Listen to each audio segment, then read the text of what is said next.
YouTube কম YouTube আরে না সাল্লাল্লাহু আলাইহি ওয়াসাল্লামের কাছে তোমরা যাও হায়াতুনা মুহাম্মাদা মানুষ মুহাম্মদ সাল্লাল্লাহু আলাইহি ওয়াসাল্লামের কাছে আসবে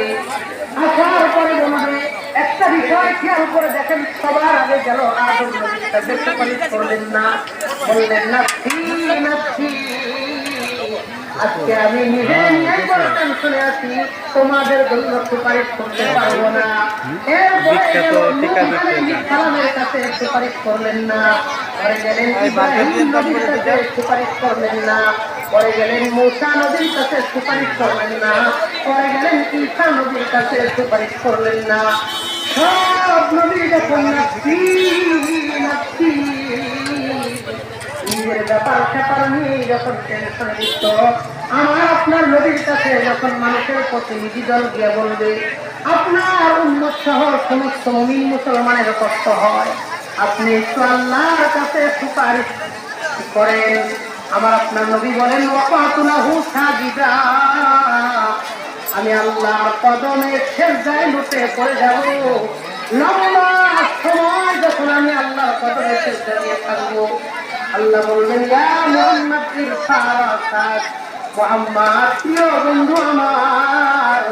আপনি আপনার মাথা উঠান কুল ইসমান আপনি বলেন কি বলবেন আপনার কথা শোনা হবে আপনি কি চাইবেন বলেন আপনি যা চাইবেন আমি আল্লাহ ওই জিনিসটাই আপনাকে দান করব এমন নবীকে বলবেন আপনি সুপারিশ করেন আপনার উম্মতের জন্য আপনার সমস্ত সুপারিশ আমি কবুল করব নবী সাল্লাল্লাহু আলাইহি ওয়াসাল্লাম মাথা উঠায় বলবেন আমার উম্মতের মধ্যে যারা হিসাব দিতে গিয়ে আশা করেছে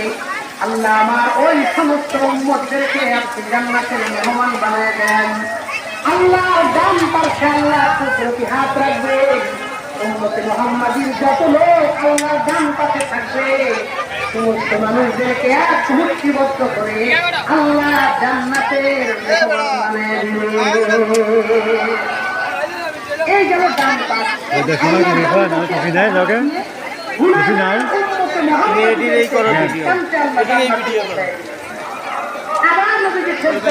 হাদিসটা মানবা এই হাদিস বলা উচিত না হাদিস থেকে কিছু কথা বলা উচিত তো এই জন্য আমি আমার কথার দিকে আগাইছি